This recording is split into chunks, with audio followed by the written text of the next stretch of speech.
This is your day now, your day to shine.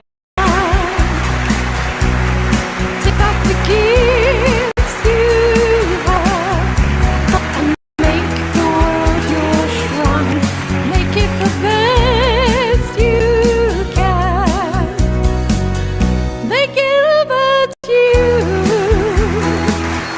This is your day now, baby. Go out there, make your dreams come true.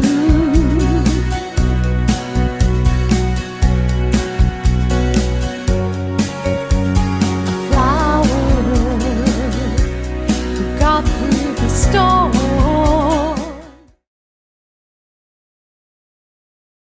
Dancing with you in the evening, holding you in the morning. Haven't felt that way in such a long time. You look so pretty in the sunshine. I know that on and you're not coming back. What am I gonna do? I wanna talk, but you're on a plane a million miles away. A million miles. I know it's a small world, but where am I gonna find another like you?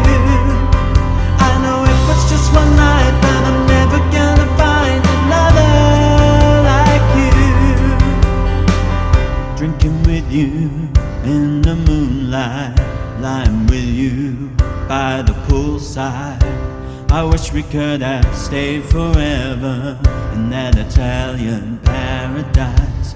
I know that you're gone and you're not coming back. What am I gonna do?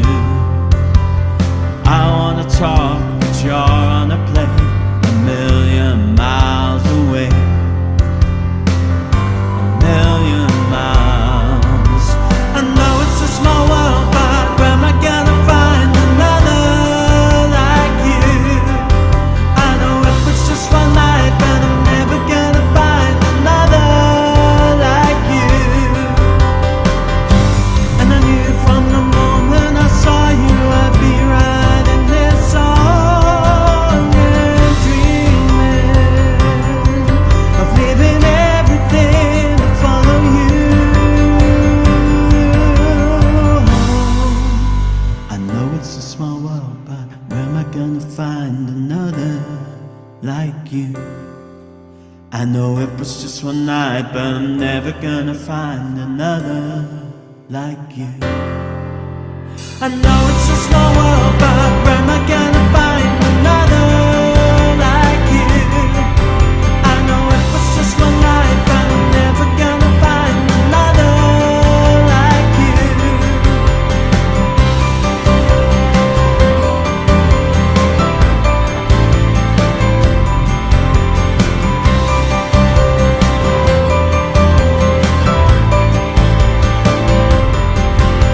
I know it's a small world, but where am I gonna find another like you? I know it was just one night, but I'm never gonna find another like you. I know it's a small world, but where am I gonna find another like you? I know it was just one night, but I'm never gonna find another like you.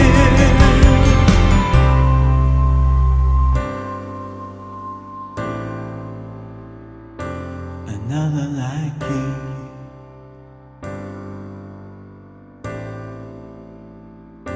Another like you.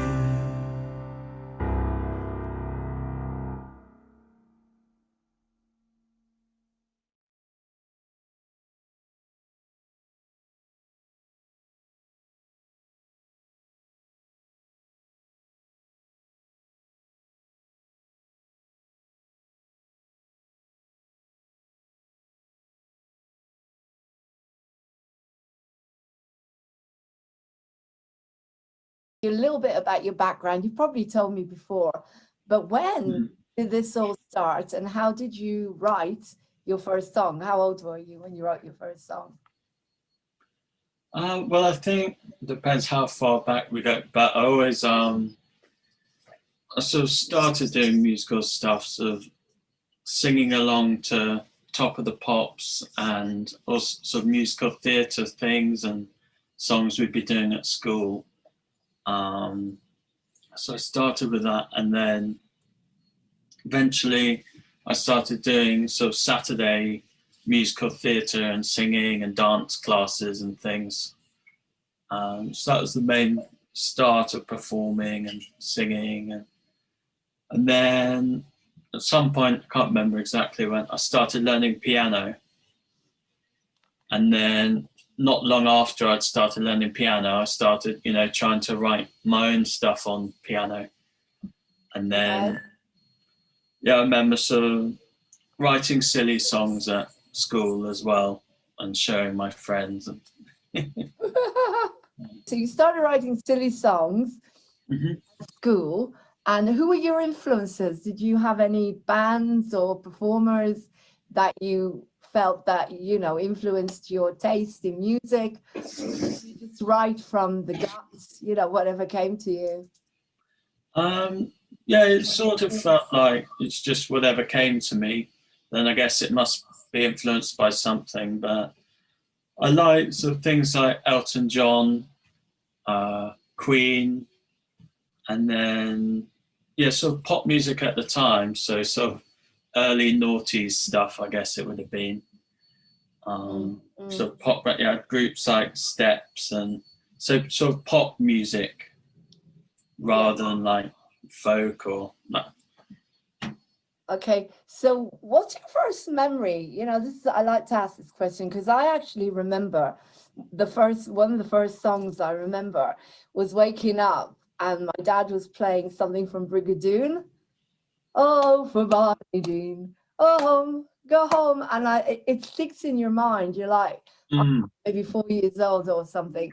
What's your first memory? What's the first song that you remember hearing when you were a child? Yeah, it's a difficult one to remember a long time ago. But I remember singing it. So when I first went to sort of singing classes, we did a song called White Horses. So that's one of the first songs I remember singing at least. Who is that by? Oh, I don't even remember. But, okay. I have to find it. Was it a cool number? I should have looked up more about it, but there's On White Horses, Let Me Fly Away. It sounds like a sort of classic, maybe 60s or something song. So it wasn't a current song at the time. But okay. And that kind of stuck in your mind, did it? Right. Okay.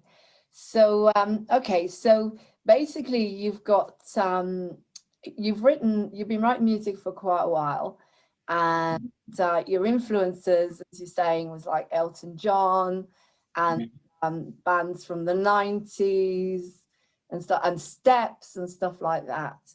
And so I want to look at your music, the music that we're playing, the music that that you've created and you've sent to me.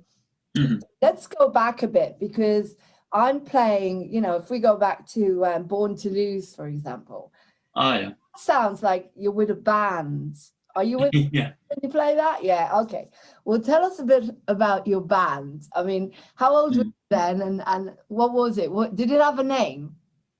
Yeah, well, that song actually, that's all me playing it, but it is more rock and influenced. But yeah, I was in a band. So my first band, I would have been at school, so maybe like 15 or something. And it's called Caryatid. It was called what? Caryatid. Not my idea. How do you spell that? Caryatid or I think it's Karyatid. And I think it's the name of like a Greek monument, like sculpture kind of pillar thing. It's the official name for one of those. Oh, interesting. Who came up with that name? That was my friend who was the guitarist. Okay. Who did you have so you played, what did you play in the band? It sort of varied what form the band was in. So occasionally it would just be me and the guitarist, and then we worked with a drummer a lot. And then so sometimes I'd play a bit of whatever was missing, basically. Sometimes You fit bass in. guitar, sometimes like keyboard, synths or organs or piano. Wow. And sometimes just normal guitar, playing chords while the guitarist was doing like Okay, so solos. And so did you officially study piano or guitar or anything? Because I find that if you study one instrument, for example, if you study piano, you're likely to be able to play accordion and maybe guitar, because you know, when you know the chords and the keys, it's quite easy to get that, isn't it? So what did you study in particular? What was your main subject? So yeah, it would have been piano. So I can't remember what age. I must have started around 10 or something, piano lessons. Okay. And then, yeah, and it was mostly classical. So I didn't really practice enough of that. So I was never really, I've never really considered myself a proper pianist as such. And then guitar was, I never had a guitar lesson. Just kind of self-taught. And then when I first started, I had a friend who showed me a few bits and bobs. And you just picked it up. Yeah. Because once you can play guitar, you can play bass guitar, you can play mandolin, you can play. Yeah. The only thing, the other day I saw a bouzouki, and it's very, very strange. You know the bouzouki, the little green, little Greek instrument, where there's about 12 strings on it. I couldn't, for the life of me, I couldn't play it. Yeah. I presume that it's quite similar. Anyway, coming back to what you were saying about, so you started with the piano. The thing is, don't you think that a lot of the time, I didn't want to practice ever. And I was trained as an accordionist, and mum and dad paid a lot of money to get me to the conservatory to study accordion and also music theory and solfege and everything. And all I wanted to do was mess around and play songs, you know, all these scales. So have you ever been a teacher, a music teacher? Do you feel that maybe you get better results from kids if you let them play more songs rather than stick them on the piano and go, you know, chopstick and all these chords? I know they help you with your flexibility and, you know, like everything else, but it's boring for a child, let's face it. Yeah. I mean, how do you feel about that? Well, I think my school is very, you know, lent towards classical music. I think during my time there, they started doing jazz piano lessons, though I never did those. And I think places are doing more and more sort of pop but yeah, because I was never that keen on the sort of classical piano. So like you said, I didn't really enjoy practicing that kind of thing. But then maybe if I had, I'd be a better pianist. But it wasn't the music I was really keen on. But I had singing lessons, which I did a bit more in the practice department, and it was always the battle to get me to do my singing and to do my exercise. I mean, even Maria Callas, the most famous opera singer in the world, her mother would be forcing her to sit down and practice some more, you know, because parents, you know, I don't know about you, but my mum and dad put all their money into my lessons, into the accordion, and then the singing took over because, you know, the singing was more exceptional than the accordion playing, and I of course wanted it more. But it's really interesting that, we always go back to what we love. And so, Yeah. When I listen to your hooks for every single song, we're going to go through some of the songs. They're just stunning, and you've mastered. I don't think you need to master more than that to get whatever it is you need from each song, because every song is different. Every song starts differently. They've all got a different feel to it, and they've obviously got some kind of story. As songwriters, I'm writing a whole new album with what we're going through at the moment, and it's just literally your gut opening up and everything's spilling out. We're very lucky. We're a bit like artists like I'll go into that in a minute, Da Vinci and the way he worked. So every song is a show with you and with me. It's like it's an improvisational show where everything goes into it. And the reason I mentioned Da Vinci is because Leonardo da Vinci, when he approached the painting, he asked for the space and the time. I mean, he took like months and months. Everybody got fed up with him because he kept tearing it down, putting it back up, like perfectionism. Now, luckily, I don't do that as much. If I write a song and it's raw, then that's it. Then I accept it, and I think you do as well.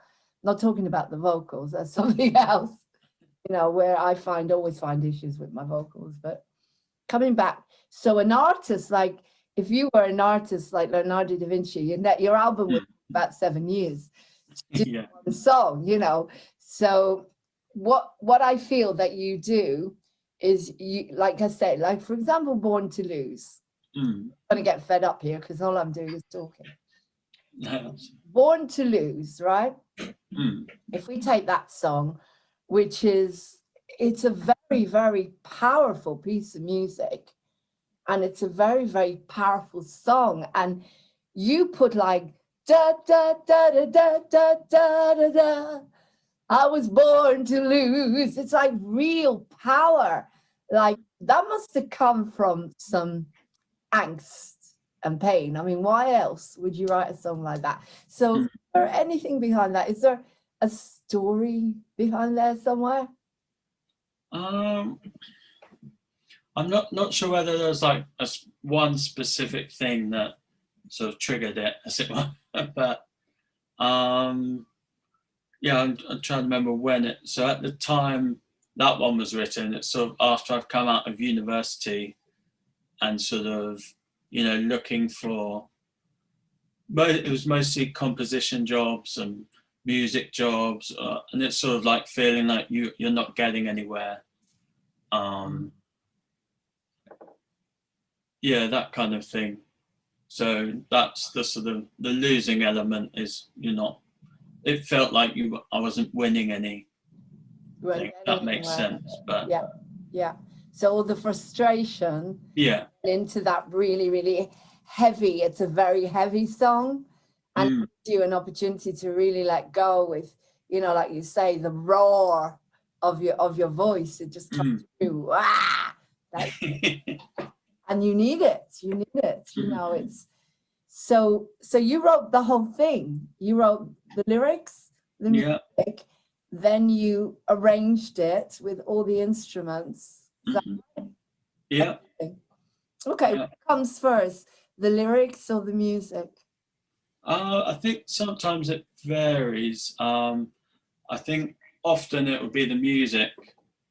So that one, I think it was probably the riff at the start. On the guitar. So it would have started sort of playing around on the guitar and then going from there. And then, but sometimes I have a sort of just like one idea, whether that's a topic or one line maybe. So I might have a rough idea of the topic and maybe what the chorus lyrics are going to be. But I think I don't tend to have like all the lyrics and then do the music, because I think sometimes people work like that, but it varies. I must admit, the latest new album, I just sat by the computer and the muse was giving me the lyrics and the music all in one go, and I just trusted it. I just sat, I was boom, boom, boom, boom, boom, and it was streaming through me. Like, because I'm a medium, I'm a channeler, you know, when I give messages, they come straight through. And I thought, I'm just going to trust. I'm just going to trust.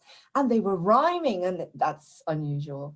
It's unusual. But then I think when you're really in that situation, when you really feel it, then it's easier for that stuff to come through you. Yeah. So what I'm going to do is we're going to watch Born to Lose now. Obviously, I'm going to pause the video as we go, as I edit it. We're going to watch it so people can see what we're talking about. Yeah. I put a little bit of each song on so people can see a bit of that angst and that incredible power that you put into that music. Okay.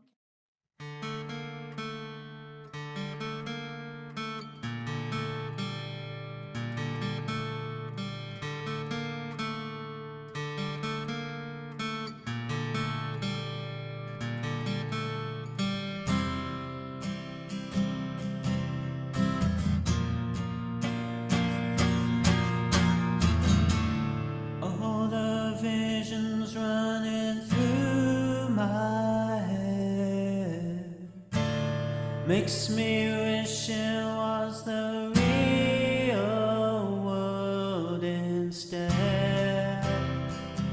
All the beauty's gone.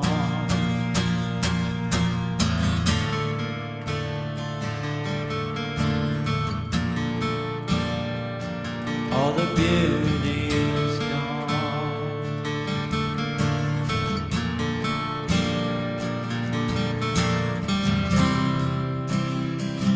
All the beauty is gone. Flashback to a past you'd never choose. I was always born to lose. I was always born to lose. My whole life is dotted with regrets. I'm afraid there's nothing left. I'm afraid there's nothing left.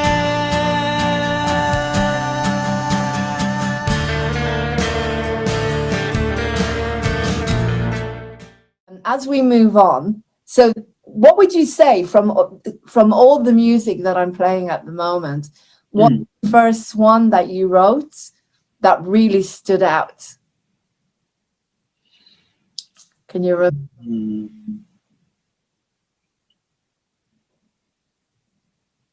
Yeah, it's a tricky one. Born to Lose was definitely one. Trying to think of them all, but there's one called. Sorry. Go on. Sorry. There's one called Go, which I think there's only an acoustic version at the moment. Okay. I quite like that song. Oh, I haven't got that one yet. Someday You'll Break My Heart. I like. Oh my God! One day you'll break my heart. Okay, let's move on to that one. And every song, as I said, this is the beauty of your writing, and it's a good composer. You know, if we put each other, we're both good composers. Why lie about it? Why be humble? We are. It means you can write anything. The only thing I haven't written is rap. Bertha did a rap. But, you know, without looking at, I'm just saying, every single other piece of music I think I've written, apart from hip and rap and ballet, and you could do the same, because, you know, the kind of music writing is every single genre. And that shows you how amazingly adaptable you are and how strong your talents are. So coming back to someday you'll break my heart. Again, it's just so powerful. And I will play a little bit of it so everybody can hear the openings and how they're different and how the style is different. Okay.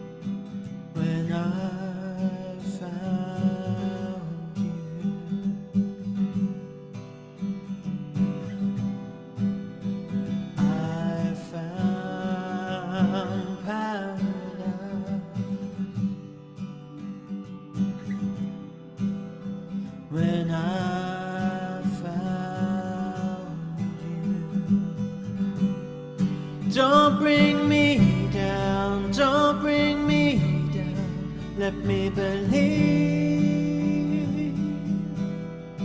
Don't bring me down, don't bring me down, let me believe there's a chance.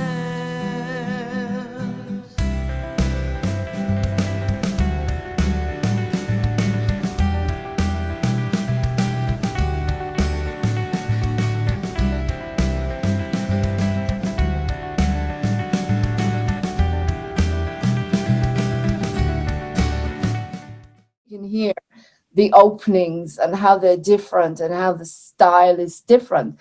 Okay, so it looks like this is a situation where you wanted to trust someone and there was like all these little doubts going on. Oh, I'm not sure, because, you know, usually I get my heart broken. Or is this to do with going for auditions and stuff? Is this a romantic storyline, or, you know, because it can be interpreted? Yeah, no, it's more romantic, this one, I guess. Protecting yourself in some way. Mm. Yeah, it's So sort tell of, us about it. As I'm going deep as usual. yeah. Yeah, I think it's sort of written, sort of, yeah, it's sort of about meeting someone and then worrying that you're going to get hurt. Is, yeah. And it kind of predicting that, like saying someday you will. It's not like, Okay. oh, you have. It's like you will in the future, kind of. So you do realize if you keep saying that, you will manifest it. Yeah. Because you're predicting it. Okay, Yeah, so that's the storyline around this one. Someday, possibly, you're going to break my heart. You're going to. It's not going. Mhm. It's not going to work out in some way. Yeah, although, yeah, it's sort of thinking when you only just met someone, sort of knowing that you're going to have strong feelings for them in the future, that Okay. kind of thing. Yeah. Okay. So again, let's move on. So as I say, there's so many of these beautiful songs, and ideally, what I would have loved to have done is had you say by the piano, maybe playing a little bit and singing. Oh, yeah. But I can cut. Don't worry. Mhm. Cut like little bits of your music and put them in, so we can listen to. You know, like it's not the same as Restream where I can put stuff on and we can hear them. But maybe we'll do another interview with you where you're sitting by the piano, because I know I kind of throw you into things, and these are songs that you haven't done for a while. Maybe the more current ones, I don't know, you might be able to do something like that. Anyway, coming up the next one is Chemistry. Now, that is all about when you've met. It's kind of like a progression, isn't it? Someday you'll break my heart. So I'm kind of not sure whether I'm going to get into this journey. Not sure, is this person going to be right for me? Am I going to end up hurt in the end? Or shall I take a chance, kind of thing? Then you've got the song Chemistry. Chemistry. There's chemistry between you and me. Yeah. As I say, I know them all. I'd love to put some harmonies to some of them. Coming back to Chemistry, so tell us about that one. When was that one written, and what was the influence, and what was the storyline behind it? Actually, I think that one's one of the older ones. So that was possibly while I was at, so maybe like, I'm guessing, but maybe like 2013 or 12. Around 13? No, 2013, the year. Oh, sorry. I thought you said you were 30. Oh, no. Cut that. I thought you were when it's like you had a massive crush and you fell in love with Oh, yeah. like me when I was 12. So, okay, so 2013, you're on one. I think so, if not earlier, but... Okay. And so was that a particular person that you wrote it for, or? That one I can't actually remember if it was, but probably is the answer. Which of course you don't, it's a bit like we write music and you think, oh, that person's going to watch. Maybe one day they're going to see this interview and they're going to realize, You never know. But Okay. I think that one's sort of, because some of the songs, I don't know if it's the right word, but are more sort of depressing. Okay. So you got hurt. That you felt you were connected to someone and you could feel that chemistry, but it didn't work out. Is Well, I that was going to say some of the other songs are more like it didn't work out, but I think that song is more sort of optimistic and about like, oh, I've just met someone and we get on really well, and so that one's slightly more optimistic, I think, okay? than the other.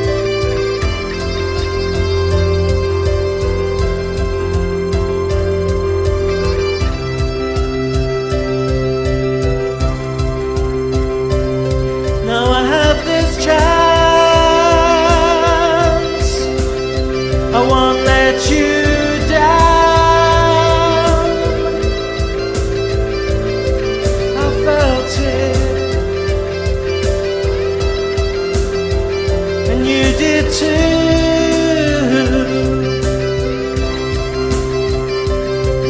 Oh baby, won't you hold me as I am holding you?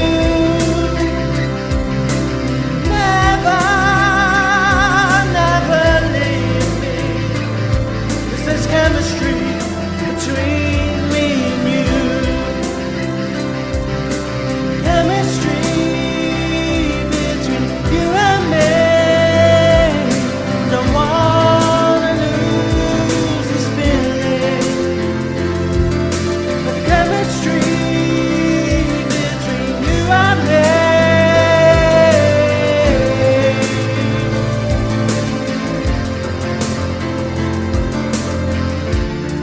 Never felt this way before. Such a connection, one I can't ignore, unless I wanna cry alone. Chemistry between you and me. I won't give up this feeling of chemistry between you and me. Out.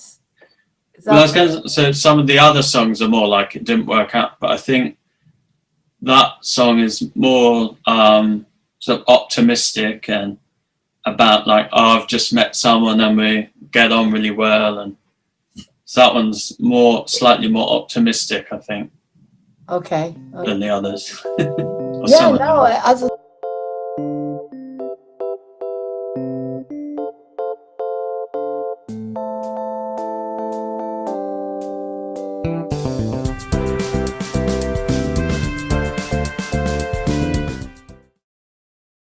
Yeah. I like this little sweet little nature little thing. What did you write that for? I'd love to use that actually on Monday, because Monday is tell me why I do like Mondays, I'm going to call it.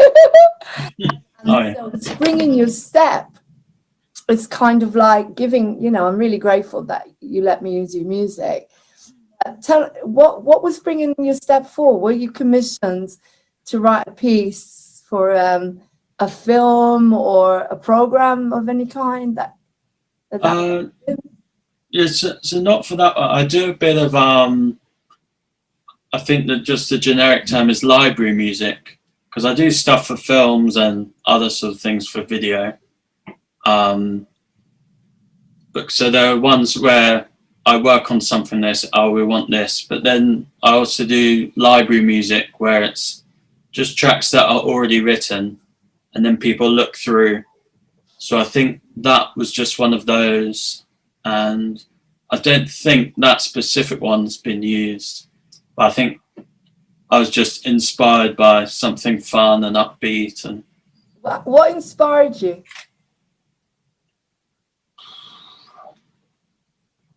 not really sure, because it's quite sort of, I guess jazz was the inspiration and just something a bit fun. Yeah, it's because you know, I'd love to see that dance too. Mm. You know, it's kind of like, it's a very fun, freeing little piece of music, and the hook is brilliant.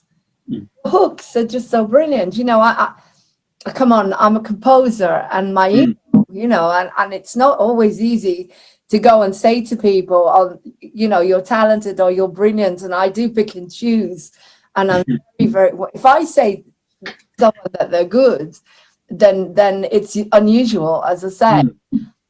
It's got to have a hook. It's got to have that memorable, you know, something memorable to it that makes you remember it. Like Dad used to say that. He'd go, he loved one of the songs from Encounters that Jim sings, The Dream Girl, because it's got such a great hook, you know. And of course, all the big composers, beautiful musicals like Rodgers and Hart, Rodgers and Hammerstein. Do you ever have those as influences?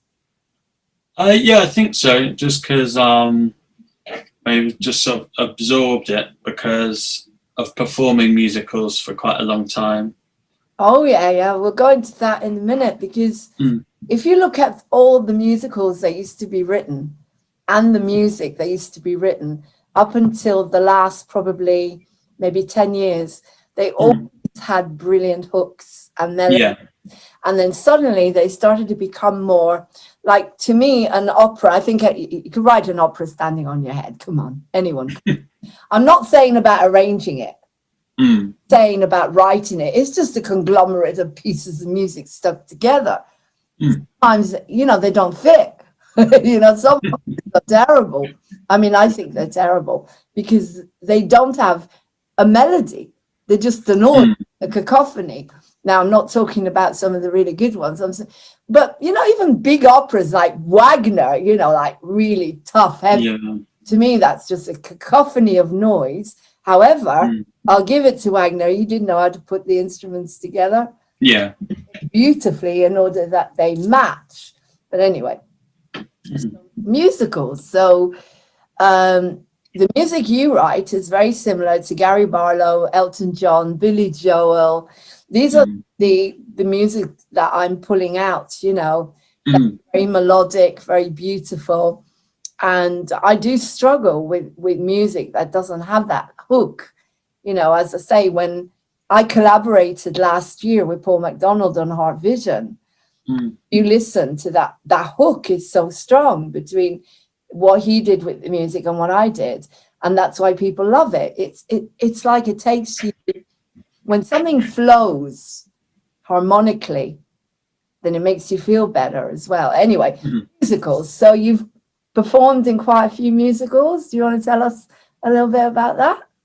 Yeah, well, it's so basically, as I said, when I was younger, I started going to like Saturday school, and so that was lots of musical theatre. And then I'm trying to remember shows at my first school. We did Bugsy Malone, we did Joseph, Oliver, and then what parts did you play? Sorry, what parts did you play? So in Joseph, they basically, you know, there's the narrator. Yes. We basically had like two of us doing the narrator role. So I did like two of the songs, and then. Which songs does the narrator do? Joseph. I'm thinking of Jesus. Like the one where it's like, way, way back many centuries ago. Oh, yeah. Yeah, I think there's some good ones, but I can't remember them off the top of my head. What did you play in Oliver? Fagin? Oliver's Mr. Bumble. Oh, Mr. Bumble! And I've been him 3 times. Hey, boy for sale. Mr. Bumble. Oh, I love the musicals. Okay, and then you said, what else did you play? Well, I was going to say, I think I've been Mr. Bumble 3 times. Once was in just the play version. But I could see you as Tevye in Fiddler on the Roof. Oh, yeah. No, I'm not. You haven't played that yet. No. Yeah, I think you do a good Tevye. Bugsy Malone, I think I was. Is it Fat Sam? Or Big Sam, whatever he's called. Yeah, but that's a funny musical. Yeah. The Wiz, I was the Wiz. Okay. What's your favorite one? Of course, you have to say Jim, of course. Oh, yeah. Of course. Now, what's your favorite musical? I think, well, it's one of my favorites, but it's also like the one that I was like most happy to be in, and that was Spring Awakening. All right. Who wrote that one? Duncan Sheik. Never heard of it. So basically, he's a sort of alternative American singer-songwriter type Okay. person. And then I think it's relatively new. It came out when I was at school, I think. And won a Tony and stuff. Because at my first year at university, I was in the opera group. Okay. And then in my second year, I saw that the musicals group were doing Spring Awakening. So I joined them. Then was like, oh, he's joined the rival group now. But It's a bit it like was to be in Spring Awakening, and then I sort of stayed. Well, I still did some of the opera group and some of the musicals group. I was in Fame as well. All right. Okay. What did you play in Fame? I was the acting teacher. Okay. Fame, Oh, yeah. Yeah. which I don't think had any much singing at all. But No. so it's more of an acting role. But. Well, your voice is very adaptable. You know, you're lucky. You do lots of different types of roles. I've been so happy the last couple of nights because YouTube, you can watch everything. One of the best things about the lockdowns is the musicals. And the night before last, I watched Seven Brides for Seven Brothers. Yeah. The dancing, it was professional. It was brilliant. Oh, the voices, but the dancing. I mean, the dancing is just, that's one thing, that's a weakness. And I know you're probably not a dancer and I'm not a dancer. You know, I just do it for fun, or singers. But they were like acrobats. And these are my favorite musicals. Last night I watched West Side Story. Oh my God. And it was a bunch of kids. I mean, they couldn't have been more than, probably the eldest was probably about 17 or 18. And oh, the ending tore my heart out because the storyline, you know, of West Side Story and based on Romeo and Juliet. But every night, and the dancing with the jets and the sharks, you know, when they're coming together, and the music, and you know, these are like Bernstein musicals. And I think Seven Brides was Berlin. I'm not sure, Urban Berlin. But every night you can watch a fabulous musical on YouTube, and then they may not be like, you know, professional, but they are up to the standard. A lot of them are youth theaters that we're watching. So that, you know, you and I was very, very similar, how much we love the musicals. And I can see how it lights you up when you talk about it. It's like one of the things that I have been discussing with people is I think children, particularly children that are given labels very early in life, are creatives. They're actors, they're singers, and they really need to go on the stage. And if they go on the stage, I don't think they'll need a label, and I don't think they'll need medication or anything, because this is the space to be yourself, isn't it? We're very, very lucky. I think actors, we're very lucky to be able to do that. So looking back a little bit further back, I mean, in your history, your family history, was anybody on the stage at all? Anybody at all, like uncles, aunts, parents, grandparents? Did they go on the stage? Not that I know of. My grandma always played. She was basically the accompanist for her local drama and musical group kind of thing. Both parents played instruments and stuff. But in terms of actual acting, I don't remember anyone. But no, but they were musicians. So yeah, music's definitely been a thing. But where do you go back to your lineage? Your grandparents and your ancestors? Where does that go back to? Do you know? I don't know that far back, but basically my mum's side were Scottish. So I've always enjoyed Scottish music and Cayleys and things. Mhm. And then I think the other side is too much English. I think there's some Irish somewhere, but You're not sure. I'm not certain. Scottish and Irish, yeah. Very interesting. So let's come back to your songs, because you know you talk about musicals till the end of time, all the storylines that are going into musicals, you know, including encounters with people are trying to put across social issues and stuff like that. Every single musical, I mean, there's a very dark side to a lot of musicals. If you take, for example, Seven Brides for Seven Brothers, it's all about kidnapping. They kidnap all the girls, you know. I mean, do you know what I mean? But they've made it into, you know, if you look at it from a different point of view, you can see the comedy in it. But there's darkness in musicals, like Carousel. There's murder and abuse, and West Side Story. I mean, it's about gang wars, and it's about killing each other. And the ending of West Side Story, when Maria picks up that gun and she says, right, there's one bullet left for me. How many more of you want to kill each other? So in a way, we have a responsibility, Luke, as writers, to highlight things. And just like Bernstein, and just like every single massive writer like John Lennon, who went out there and did Imagine, I think we have a responsibility that when we put our music out there, we are affecting people's lives. Like if we listen to your song Under the Same Sky, which I just have to say, it makes me want to cry.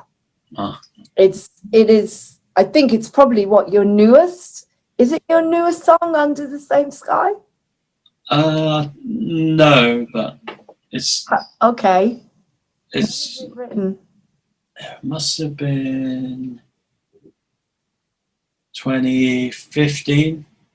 Okay, so it doesn't feel like that long ago, but then when you add up the years, but yeah, right. I think there are lots of ones older than that on my page. Okay, because I just want to talk a little bit about Under the Same Sky. I feel that is the synchronicity of how we're living now. Is we're under the same sky. You're under the same stress as me. Won't you?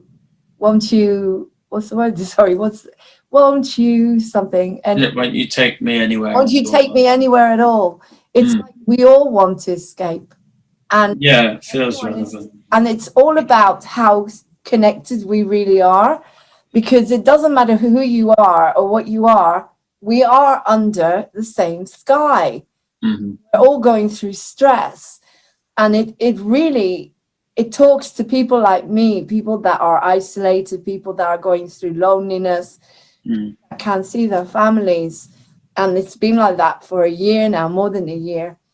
And so it's very interesting that you could write a song in 2015 that actually the meaning of it becomes so poignant, the way we're living. And yeah, it's a bit like, in a way, as I say, as a writer, your music can be interpreted in lots of ways. I'll give you an example. When I wrote Weave Me a Dream, the children's peace song started with Weave Me a Dream, which was, weave me a dream of hope and love again.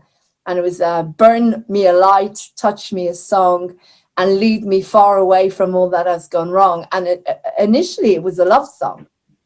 I just wrote it as a love song.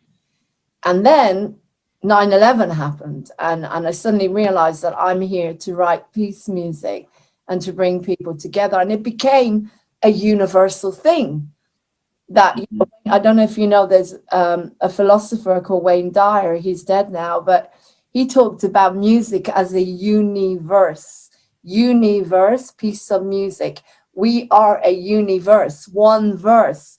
However, when we find each other, we go into chaos and disharmony, and the universe collapses.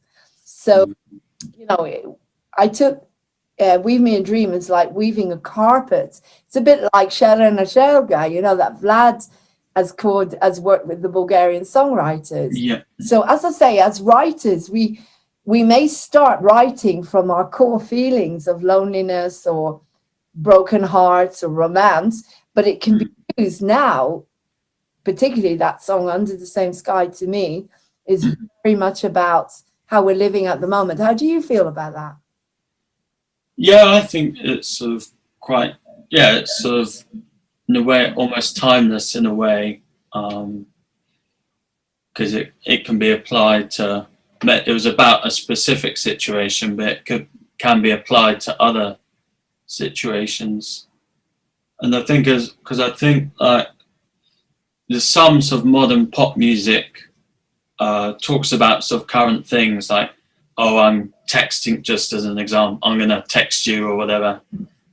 Where I think a lot of my songs are more, there's nothing too specific about a time as such. So it can sort of transcend time in a way. Well, that's it, isn't it? If you, like, imagine, it'll never die. Yeah. And neither will Summertime, and neither will all these amazing pieces of music. I mean, I've written some good music, I know that, like Heaven's probably, and in Encounters, and maybe If This Is Love, you know, that Mike sings. But there's about 3 really good numbers in Encounters: Heartbreak, the ballet, and Under the Same Sky. When you get a piece of music like that, it stands out, and a piece of music that will always last, because it makes you feel something. It gives you that certain, it makes me cry. It makes me cry, and I'm sure it touches a lot of people's hearts, and that's why I asked you to do a longer version of it, because I want to keep playing it. I mean, and I want you to think about that I know you've done an instrumental, but if you can put any more lyrics in, and just, why did you make it so short? Because it's very short. It's more like a demo piece rather than a song. I just kind of think it's just how it happened, really. In some ways, I like that it's so short, and it's just like, this is it kind of thing. Yeah. I've to play it a few times. I have been editing a longer version. I just keep forgetting to send it over. No, it's beautiful. It's beautiful. There's just something to that piece of music. And as I say, I envisage it's a romantic piece, but it's also a universal piece. If I saw it choreographed as a dance, you'd have like 2 dancers, you know, male and a female, that, you know, energy, and how they are trying to get together, but they keep going outwards, and they're trying to come together, and they keep being pushed outwards because they can't meet, because they keep the separation thing, they keep being separated outward. That's what it feels like. I know it's easier to leave things as they are, but what will I do? What will I do? We're under the same sky. You're under the same stress as me. Won't you, oh won't you take me anywhere at all, baby?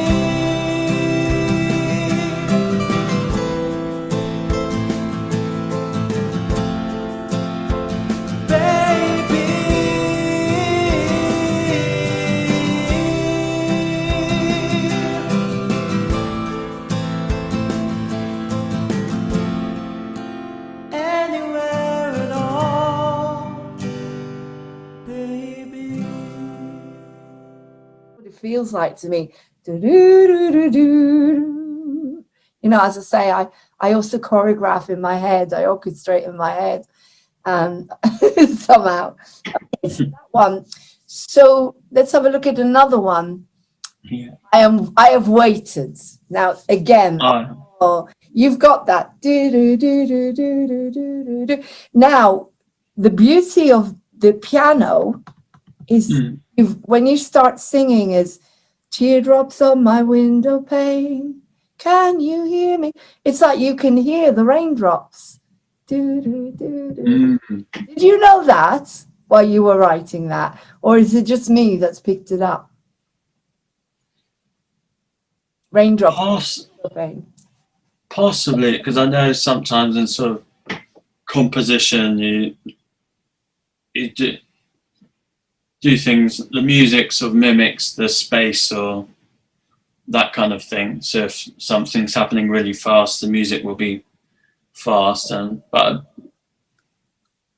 it probably wasn't sort of intentional, but whether it was sort of subliminally knew that or, but not sure. Again, it's such a brilliant song, and you know the way the progression da da da da da da da da da, that hook is just, it's very classical, isn't it? It's a, yeah, you write a pop song by the games people play and can get you out of my mind, but waited, that you want a symphony with that. It's like, you know, you want to hear violins in it, and do you know what I mean? Why don't you come when I call? It's just absolutely beautiful piece of music, and it's interesting that you managed to create a song when I hear a symphony.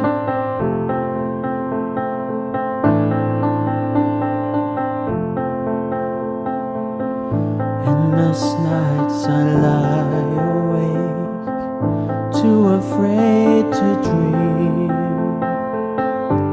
Oh morning, won't you come for me, rescue me today?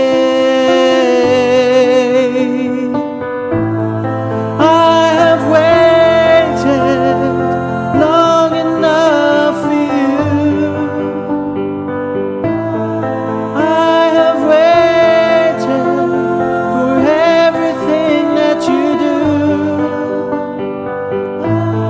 So frustrated, I'm through with you. I feel so hated.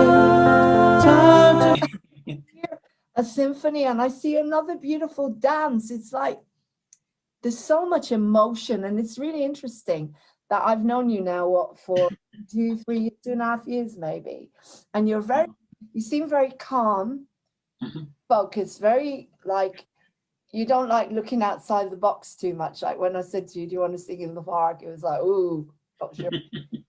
And yet, when you sit down to write a piece of music, that all goes away, doesn't it? But it does. Why do you think it is? Well, I guess it could be things coming out in the music, sort of feelings or whatever. Yeah. And it's music's a sort of escape or whatever. Escaping, yeah. Using creativity. Were you very shy in school before you started your band? Don't think, because I remember when I was younger, I was quite naughty. Oh, what do you mean? What did you do? So like, I can't remember a few things like I'd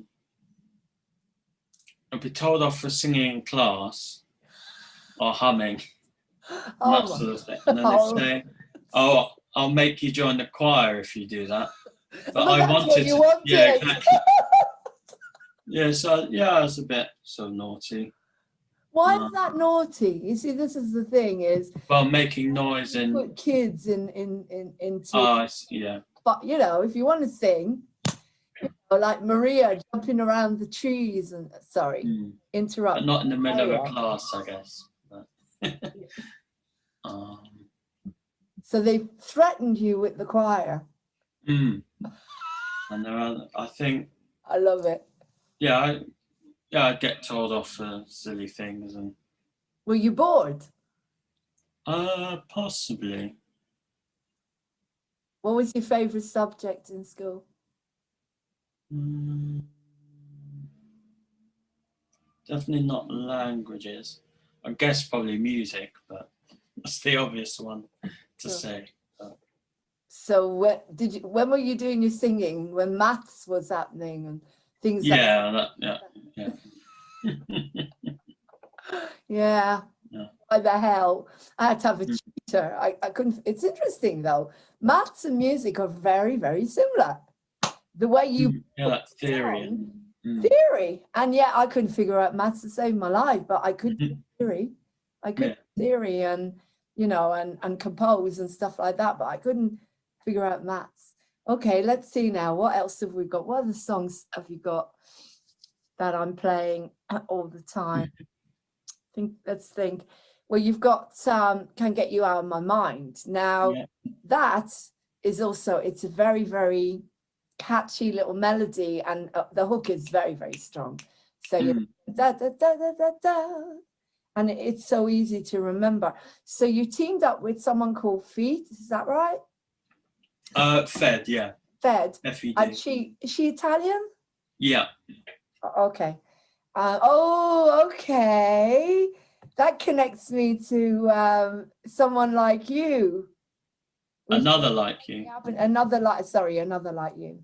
Someone like you. Another Like You, which apparently happened in Italy, didn't it? Yes. Was that connected to her? Sorry, I'm being no. No. Oh, okay. But you did spend some time in Italy?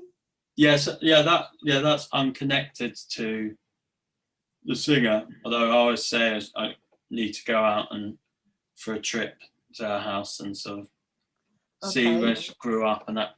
No, but yeah, I was there for a wedding. For her wedding? A wedding. Oh, a wedding. Yeah, so no, she wasn't there. And you saw you met someone, is that right? You told yeah, I can't remember if I knew Fed at that point. Possibly not. But. Okay. And because she sings it so well. And then another one, Feeling, which I found, where you come in, one more day, one more. You come in with the harmony, one more. She's got a beautiful voice. Who is that? Who's singing? Yeah, so that's for a musical actually. I started writing at university. And I'm feeling alone,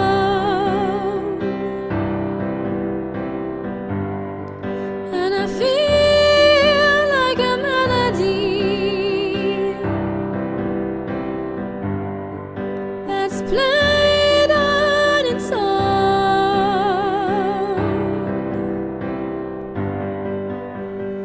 One more day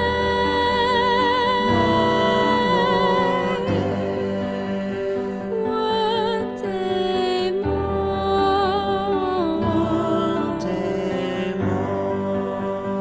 Over we go.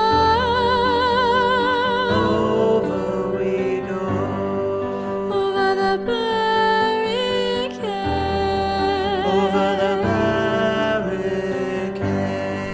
And I'm feeling for a memory. And I'm feeling alone. And I feel like a melody that's played on its own,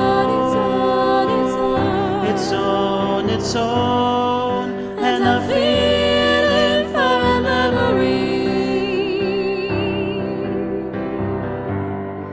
And I'm feeling alone. So it was meant to be a duet.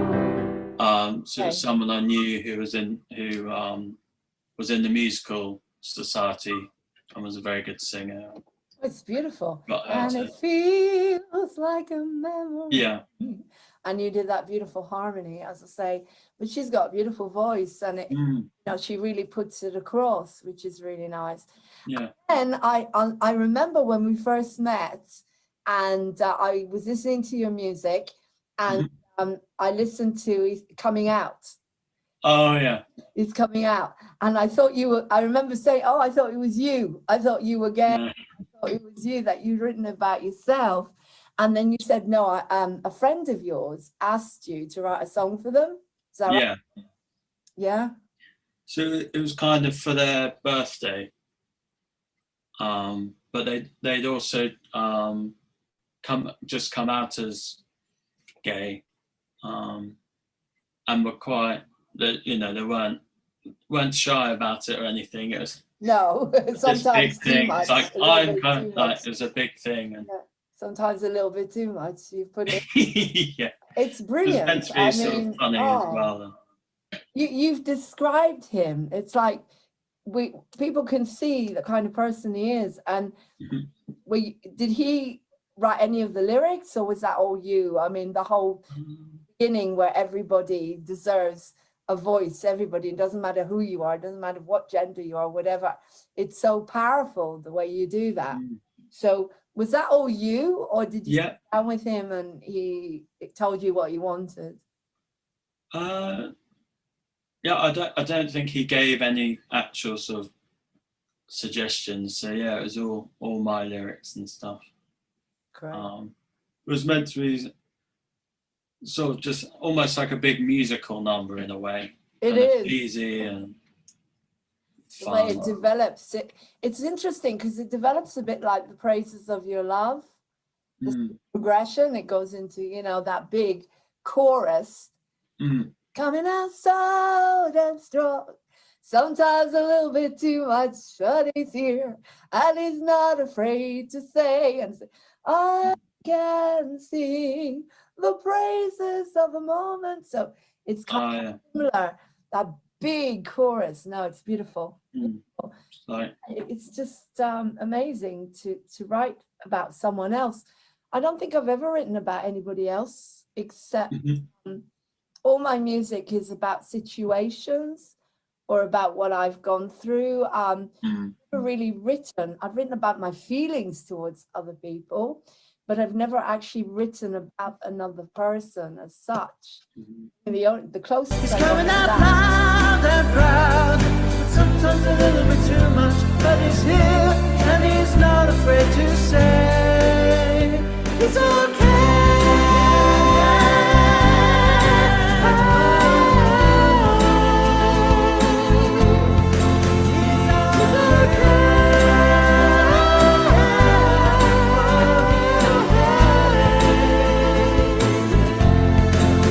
And he's coming out loud and proud, sometimes a little bit too much, but he's here and he's not afraid to say he's coming out loud and proud, sometimes a little bit too much. the closest I got to that is when my sister was 7, my aunt, who was an amazing poet, wrote a little poem called Hobbity Bobbity for her birthday.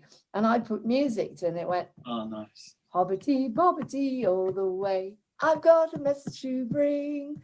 Sweetie Iris is 7 today. What a lovely day in spring. And that was it. I wrote the music to it when I was about 10, I think. So, okay, and then you've got the games we play. And that is a very kind of like cheeky little number. So what happened? Did you fall for this girl who just happened to be gay? Basically, Must have come from there. Cause the girl I love's in love with another girl. It's a funny game we played, I think it's over now. Though I was holding out hope for so long.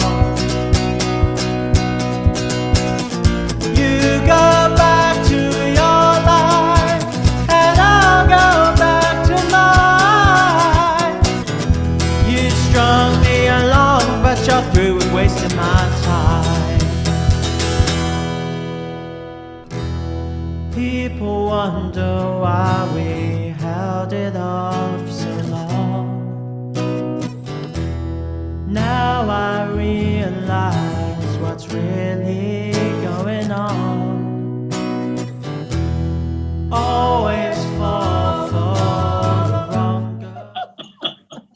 The girl I love is love with another. Yeah. Love it. I just love it. The guitar. Also country Yeah. feel. Right. Okay. Okay. So you, like me, you've never written a rap. Why have you never I written a think rap? Or have I you? think I have written, but when I have, it's almost like a parody rather than a serious rap, I What's guess. that? Which one Pardon? is that? Which one? Oh no, I don't think it's up there. Okay. Oh, not what's for it anyone about? to hear. What's it about? Oh, you don't want anybody to hear it. No, I think there was. Yeah, I can't remember. I think the song was called "I'm a Doer," Okay. but there was a sort of, almost comedy song rather than, and the verses. So the verses were rap, and then the You should chorus send was. it to me. People would love it, especially the younger generation that are starting to watch. Starting to get young people, really young kids, like this guy called Liam came on. He was I did this thing about under 35 suicide papyrus. He's a writer. Apparently he writes music. Well, I think I'm still waiting to hear it, but he raps. And and of course you got Emmanuel's rap, which is very good actually. Yeah. Secretary's got a very good hook to it. As much as I don't like to admit it sometimes, but modern music can be good. And I play everything on Moving On TV because I don't want to hold back anybody or anything, but Yeah. I have my own personal feeling. Variety. That's me. I cannot compare some music to the music that's been written, but that's my personal opinion. Moving On TV is not about that. And if people come down on me like a ton of bricks when I say I don't like hip hop, I like Muggsy because he's got brilliant hooks. I play Muggsy. He's hip hop. I think he's hip hop and rap from Australia, but he's got a hook. And when the hook is there, then I like it because I can pick it up quite fast. But anyway, it's my own personal opinion. So what is it about rap then?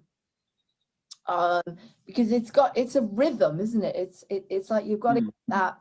There's something about rap, and I think, I don't know, kids, younger people, they just do it naturally. They just imitate the people that are writing, I think. But I personally, I can't get that rhythm. What is the rhythm of rap? Well, I guess it changes. I think some raps obviously, there's so many words that it's sort of almost rhythm, almost just how you'd speak it. And then other raps are sort of in time. And that's why when I have done, I sort of think, well, as a sort of musician, I can sort of rap in time and stuff. But can you do a little bit now? No. Off the cuff. No, that's not Luke, is it? No, I didn't think so. No, but it's interesting because if you wanted me to rap, I think with me, everything's rhythms. And, I suppose if you're brought up on certain types of music, then, automatically you can fall into it. But I wasn't brought up on rap. I was brought up on the musicals and John Lennon and the Eagles and all this very flowy music, very open-hearted music. But and as I say, this is my personal opinion, and I would love to bring on a rap artist who could actually tell me more about what it's about, and so they can explain to me. I like sophistication. I like that. I like where the words are actually. Anyway, but as I said, I don't want to go into it too deeply. I'll probably get a lot of thumbs down. It's sometimes like rap in particular or hip hop. Yeah, it's sometimes like poetry. So it can be very good, I think. Yeah. But I think as well, it's said like yeah, I don't want to get it wrong either. No, but no. sometimes Okay. certain places, like certain cities, or like I think lots of grime artists that are from London, so it's a kind of almost in certain areas, rap is sort of more common. So if I'd grown up somewhere like where rap was more common, maybe I'd be rapping more. But I don't Yes, it's an influence that you grew up know. with. Yeah. Okay. Coming back to your music, what's the latest song you've written within the last? Have you written anything within the last year during the lockdowns at all? What have you been? Have you written any new, like Hideaway Man? Is that the most up to date? So that's like the most recent one that was released, although that was written a while ago. And then so I'm planning more songs as under that name, the Hideaway Hero. Hideaway Hero, sorry. I've got it somewhere. I've got a list of, but yeah, I haven't been writing loads, but there've definitely been sort of a few, and then out of those, maybe a couple that I sort of think would be worth maybe trying to release or whatever. I can't wait to hear your new music. As I said, I'd love to do some harmonies or collaborate with you a little bit on maybe once, we can actually meet up properly and do some, at the moment we can't. So what was the latest song you've written then from all the music that I'm playing? So from all of those, it's Another Like You. Another Like You. And you have that one on video, which is absolutely beautiful video. Who did that video for you? So I think they're called Graphic Boy something. Wow. It was on a website called Fiverr, I think. Oh, I see. So you just send them the song and they put a video to it. Wow. And I sort of explained my ideas for it. I said it potentially incorporate travel, and then I said maybe a couple meeting, and it came out really well in the end because I think it was in Italy as well that the video was from. So because I'm really grateful that you have got some the occasional video, because what I do, I always take your music, everyone's music, because I was playing them through speakers and it wasn't respectful because it lowered the quality. So what I started doing is I make like a really quick little video. It takes me about 2 minutes, where your name and photograph and the name of the song or a few songs together. And then that way the quality is maintained, because as a songwriter, I wouldn't like anybody to, mind you, if anybody was playing my music and it was coming across whatever, I wouldn't really care playing it. So, but I personally feel that that's a good selling point for Moving on TV, is the respect that we have for everybody's work, and their work is so important and needs to come across the best way possible. So I make little videos. I love doing it. As I say, I don't do it very much, just the photograph and the title and the music underneath it. So wow, Luke, what an interview. As I said, I'm really looking forward to hearing some of your new material. Can you give us a clue, or even just about what it's going to be about, or what sort of songs you're writing? I think they vary. Let me have a look. Can you play anything? Just a little bit? Quickly. Have a look.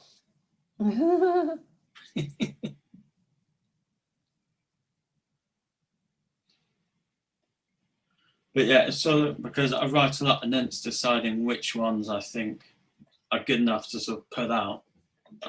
Yeah, they're probably all very good, but different. That's another thing, Luke, is when I sat there, I sat there last week with my guitar, writing and writing and writing. And I thought, well, I'll just keep going, because the more you go, you get one brilliant song, then another, then it goes a bit dead, and you just, you know, nothing. And then another one, and another one. And I thought, okay, I'll record all of them, which I did, and then I'll pull them out. And I'm going to send a couple of them to you, because some of them would be just good with acoustic guitar. I mean, you have done one with just acoustic guitar, acoustic piano, haven't you? Oh, yeah. Yeah. Remind me, do you remember which? Well, there's Go is just acoustic guitar. Oh, Go. Yeah, I haven't heard that SoundCloud. one yet. I need to hear that one. Because there are lots where it's sort of mainly guitar, and then a few other bits come in, but yeah, because sometimes all you need, like from the majority of the songs I wrote with the guitar the other day, I felt that most of them would actually not benefit from an arrangement. I think it would them, because sometimes when the arrangement comes in, it's not what I expected. It's not the same feel, because I'm not doing it, you see. I hand over my music because I think there's only one or two songs I arranged myself, and I don't know how the hell I did it years ago. I had one of these keyboards, so you press the button and the backing track. Oh, yeah. But the new raw songs, and I expect what you're writing as well, it's raw stuff. How have you been affected, would you say, by the way we're living, by the lockdowns? Well, I guess there's I guess if you're going to less places and doing less, then I guess in a way there's less to be inspired by.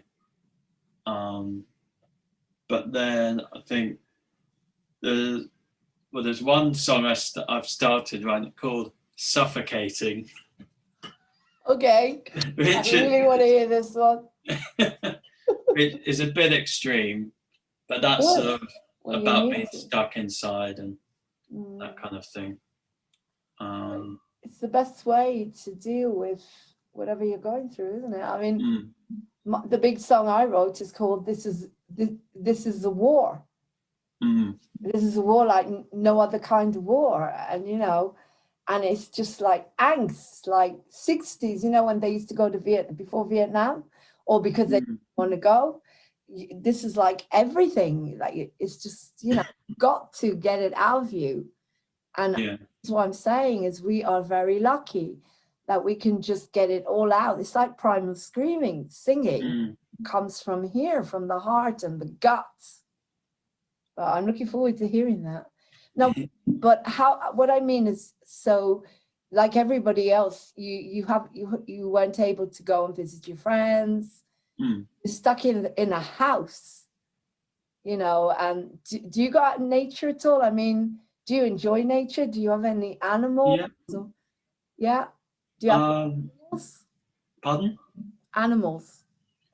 Do I like animals? Do you have animals? Yeah, I had a cat, and sadly he passed away last summer.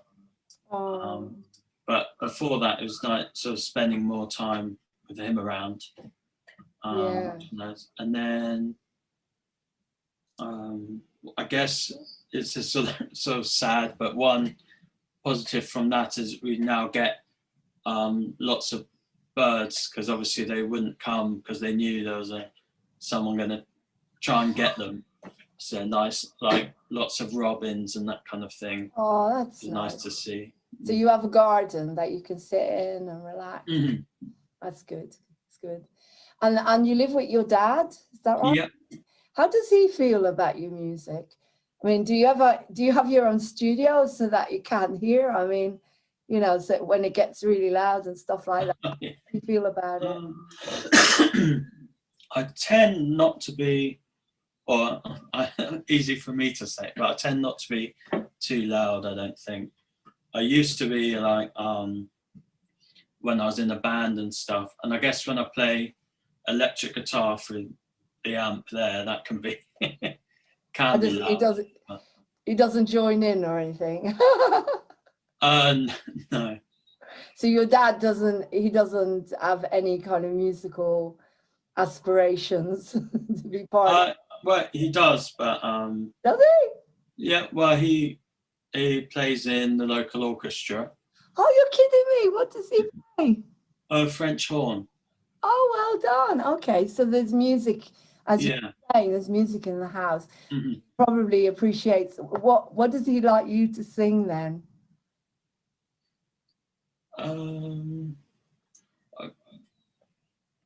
It varies, I guess, but he always prefers sort of more sort of upbeat songs and that sort of thing. Does he? Okay. Mm. So not the kind of like jazzy, gentle stuff. He likes more upbeat stuff. Mhm. Right. So it must have affected him as well that he can't go and play with the orchestra. Yeah, I think so. The way things are. Yeah. He did. So, I yeah. think- So, well, it's been absolutely fascinating, and I'm looking forward to hearing the newest stuff. And just Yeah. like I say, I just encourage you to just close your eyes and see what comes. That's Mm. just let it happen. And I always, when I put on movie on TV and I sit there with the guitar and think, oh, people are going to say, this is rubbish, Lauren. This is totally crap. What are you doing? I don't care. I'm not a really good guitar player. I never was. I need practice. I've got very small hands and I find it hard to do. But it was just like, let it just happen. Because that way you encourage other people, to let go more, to let go. And the more people let go, the happier they're going to be. It's just a sense of, that's why I did Born Free. Mm. And I put that on a lot of moving on TV. There's me running around, and I've got all the zebras and lions and I'm in the hammock and I go into the lion's mouth. And it happened with the video. And I've got me doing all these silly things and different characters. And I don't know about you, Luke. You see, I live on my own. At 2 a.m. in the morning, I think, wow, I feel like recording a new video. Yeah. I'm going to set up the camera, get a microphone and blast the house. And that's what I do. And they don't seem to care. Nobody seems to be bothered. They're not there. I don't think anyone's around. Mhm. That's it. I film it. And that's one of the best things about not just being on my own, but expressing what we have, our talents, is and then you feel wow, and then you make your little video, which I do, and then put it on, and it's like, it's not perfect, it's never going to be perfect, but I just get on with it and I feel good. And I think, as I say, if we come back to, I wanted to say about Leonardo da Vinci and how grateful I am that we are not as bad as him. I'm watching his life story and it makes me laugh because as a perfectionist, a lot of the time with the voice, I'm never happy with my singing voice. I don't know about you, but I'm always, I hate listening to it. It always sounds wrong, or probably because I grew up with the father. It's like, oh, Lauren, you never hit that note. Or, they were very paid for my lessons. And it was always like, it had to be as best. Yeah. Perfect, oh, why are you not this, why are you not that? And you tend to grow up with this streak of perfectionism with your singing and accordion as well. And I make a terrible mess sometimes because that's life. But when you watch Leonardo da Vinci, it's an amazing series about his life story. He was such a perfectionist that when he created The Last Supper, it took about 6 months and he had all these people helping him. He had a whole crew. So it's very much like a show to him. It wasn't a painting. He looked at it and he went, nah. And I said, why? He said, well, if the disciples stand up, they're all going to bang their head on the ceiling. Believe it. When I create a show or something, you have to at some point step back and say, when I went to Edinburgh, we lost my rose. And it was like the end of the world because that's all the prop I had. This I love you. Right. massive big rose was my set. And what am I going to do? A rose. And I was going crazy. We're going from one shop to another. We couldn't find anything. And then luckily I spoke to someone and she said, Lauren, you're in Edinburgh. This is your big dream. Are you going to let that spoil it for you? Just get a little rose, put it up and ask people to use their imagination. And that's what I did. Now, Leonardo da Vinci would have not gone. He would have said, right, I'm going. That's it. Not going. There's no way I am going. My props, you know, this is it. This is my show. And so you've got to learn from people like that. So what he did is he upset everybody. He said, right, that's it. We're tearing the whole painting down and we're starting again. And he built the ceiling higher. You know, and so that is going over the top perfectionism. Yeah. Very easy to do it, Luke. You know, you sit there, you record the song. Oh God, nah. And it can go on and on, especially if you're not paying for it. And so you've got to be very careful and say, right, whatever. I'm doing my best with what I've got. And I think that's what I encourage people to do. You know, just get on with it. And so whenever you write, you'll know in your guts, you know, you put it out there and you think, right, I've done a good job. And that's it. I've done a good job. And you know, because when you listen to something else, you know when it works and when it doesn't. And it's years and years of writing. Like I say, since you were a kid, since I was a kid, we've been writing. And so, you just know when a song is going to work and when it isn't. So anyway, I've done a lot of talking and you've done some talking as usual. To enjoy that. Is there anything you'd like to say to any upcoming artists? I mean, you've been through a lot. I've been through a lot. Luckily, we've got Moving On TV and we're going to grow.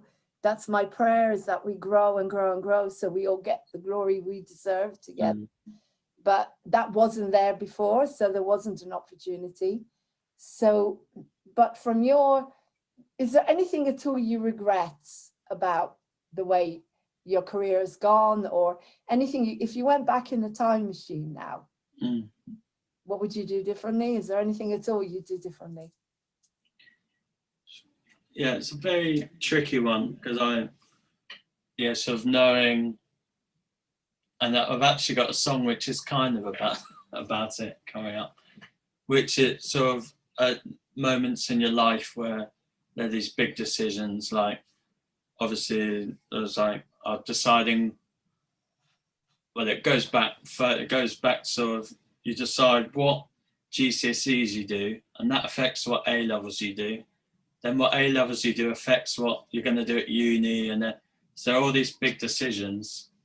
I'm not saying I made the wrong decision, but it's sort of, how do you know that you made the right decision? So it's quite tricky and an interesting idea, but I wouldn't necessarily change it. But I do often think, oh, what if I'd done this, or what if I'd done, sort of gone a different route. Okay, well, you're still young enough. You can still do whatever. You know, life is a series of experiments. That's what it is. We test things, don't we? And we see, does it work? Does that work? Doesn't that work? But if you hadn't been an artist, a creative musician, writer, composer, what would you have been? Then I had a couple of ideas when I was younger. One, I think because of the eyesight, I couldn't do it, and that's pilot. You wanted to be a pilot? Yeah, well, I don't think it was like, really, really, but it was one of my ideas I had when I was younger. Because at school, I did RAF kind of cadets for a couple of years. And actually had flying lessons with that included. So really, that was fun. Can you actually fly a plane? I couldn't now, but I did have flying lessons. So there were times where it was just me. It's like a learner car when they have two sets of pedals. There were two joysticks, And then Wow. Oh my and God, then another thing was I never knew any of that. That's incredible. mm, Do you know what? You wouldn't do too badly if you started a new airline. yeah. Fortune. Mm, Make a fortune, if you know what I mean, without going into the way we're living at the moment. mm, You do with a Freedom airline, there are going to be, but so mhm. you're saying that's because of your eyesight, that you couldn't be a pilot because your eyes weren't strong enough. Yeah, because I think you need to have basically perfect vision Right. for that, which I obviously don't. No. And because But if you did, Mm. would you go back to doing that then, or would you just maybe as a hobby, even just for fun? I can't imagine what. it must yeah, be like. well, I'd probably like to just for maybe one day, but I think never was really serious about it because I wanted to go the music route. Yeah. But that's an interesting choice for you because flying, to fly a plane, you have to have a huge amount of trust and letting go. And I did say there's an element of you that's very British, like, by the book kind of thing. I'm not going to sing in a park, Lauren, kind of thing. It'll take a lot to convince you. So, but to fly, that would be like, whoosh, I'm just going to trust. Do you know what I mean? Which is kind of interesting. You get into that, I suppose it's just one step further than driving, but we don't see it that way. When you get into that plane and you say, okay, then take me up there, you trust something, haven't you? Yeah. You've got to trust that plane is going to go up and carry on up there in the unknown somewhere. You haven't got the RAC to take you down. Do you know what I mean? The RAC if something's stuck up there. No. So this is a huge thing, which it's really interesting because I never in my wildest dreams did I think that you would say that. But that was Everyone's a long time ago. fascinating. But Yeah, so it's fascinating though when you dig deep into people's dreams. You see, I never wanted to be anything else but a singer and a musician. From the age of 6, I was on the stage. I don't remember wanting to be anything else. If we go all the way back to the ballet, a dancer. I mean, dancing from the age of 2.5, because I had very weak legs. And so I wanted to dance. From the age of 6, I played the accordion. Dad had me in concerts. And from the age of 13 was singing. And in some way, it destroyed my life because I couldn't do anything else. Whenever I tried to do anything else, it just got depressing. Yeah. So it was like my dad said, oh, you got to learn how to type. You got to learn. Oh, yeah. Bored. You go in the army. And I wanted to be in an entertainment group. In a way, what we're providing with Moving on TV is war. And so we are the ENSA, the entertainment troops we are the entertainment troops of World War III, 4, 5, whatever. We're providing entertainments like they did in the Second World War, and I've gone back to what I really am. And that makes me so happy. If I can get on here and do a few songs, and I'm starting to build a little bit of an audience, people are coming on, they're enjoying it, slowly we're growing. I figured I've got at least 12 followers, and who started with 12? I mean, serious followers that follow me everywhere. And who started with 12, if you know what I mean? Oh. Anyway, Luke, it's been incredible. I've got to get back to Moving on TV to do the holistic show now, and more or less we've had a beautiful interview. So thank you so much, and I really look forward to hearing your new music. So it's been a pleasure, and it's always a pleasure, and your loyalty astounds me and amazes me. All we need is another few like you and Vlad and Martin, the people that are really helping us, and we will be mind-blowing. I told you about buying an audience, and I have to go there. And I'd love to see Dad play the French hornet sometime if you want to go. Yeah. So anyway, you take care, Luke. It's been a And pleasure. you. Lots of love. And send you back to the waiting room now so I can close. Yeah. Take care. You too. Bye. Bye. Ooh, I haven't sent you back. Oh, there you go. Right. Thank you guys for tuning in. This is the Laurene Hope Glory show. And I've just interviewed Luke Barratt about his music and his music work. If you want to come on Moving On TV, it's movingontv1@gmail.com. There must be loads of you out there that have dreams and passions like Luke, and I am here in order to put that across. So take care, have a beautiful, beautiful day or evening wherever you are. Lots of love, and be the star you are. Love you lots. Thank you. Bye-bye. A flower in blue, with she's all around, she lights up the room with colors. Her colors are strong. The love inside goes on and on.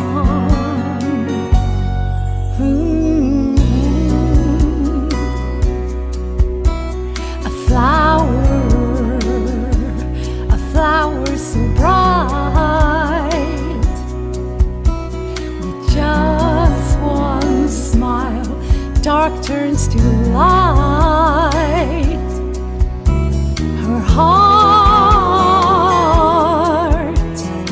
opens like a rose, and deep inside love it shows. This is your day now, your day to shine. Take back the gifts you have and make the world your shrine. Make it the best you can. Make it about you. This is your day now, baby. Go out there, make your dreams come true.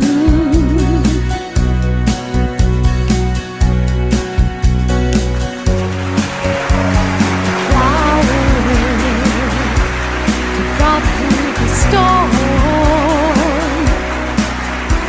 she weathers every cloud that comes along. She's strong now, with beauty and grace. Look at her face.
Thank you.